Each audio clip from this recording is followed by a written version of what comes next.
PH value किसने दी थी बताओ? पीएच किसने दिया था? पीएच स्केल किसने दिया था? सोरेनसन ने दिया था ना? किसने दिया था? सोरेनसन ने 1909 में।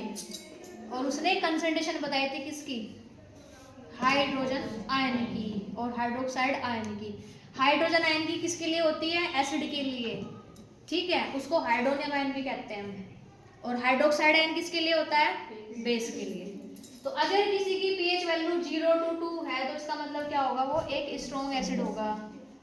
अगर किसी की पीएच वैल्यू 2 to 4 है तो मॉडरेट एसिड होगा। अगर 4 to 7 है तो कैसा हो जाएगा? बिल्कुल ही वीक एसिड हो जाएगा, जैसे एसिटिक एसिड वीक एसिड होता है। और स्ट्रॉन्ग एसिड में कौन आता है हमारा? HCl। क्या होता है हमारा? HCl सबसे ज्यादा स्ट्रॉन्ग एसिड होता है, उसकी पीएच वैल्यू 0 होती है। वीक में कौन हो जाएगा हमारा? बताइए वीक में कौन हो जाएगा? Acetic acid. और मॉडरेट की अगर हम बात करें, साइट्रिक एसिड है, नींबू वगैरह जो होते हैं, ठीक है।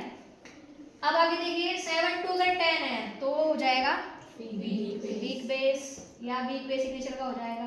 10 to 12 है तो वो हो जाएगा मॉडरेट बेसिक नेचर का हो जाएगा। और अगर 12 to 14 है तो क्या हो जाएगा? वो स्ट्रॉन्ग बेसिक नेचर का हो जाएगा। स्ट्रॉन्ग एसिड में हमने आपको बताया, बेस हमने बताया था क्या होता है?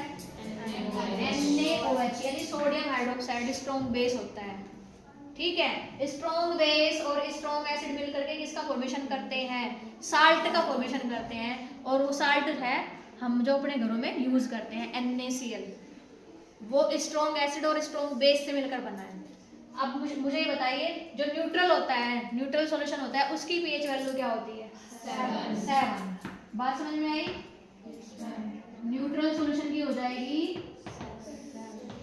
7। बताओ 7 पीएच वैल्यू किसकी होती है? साल्ट की, और साथ में हमारे वाटर की जो हम यूज करते हैं, ठीक है।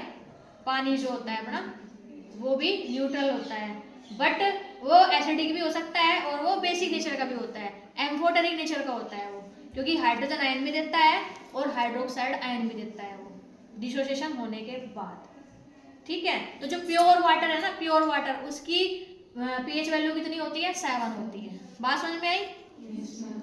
चलो ये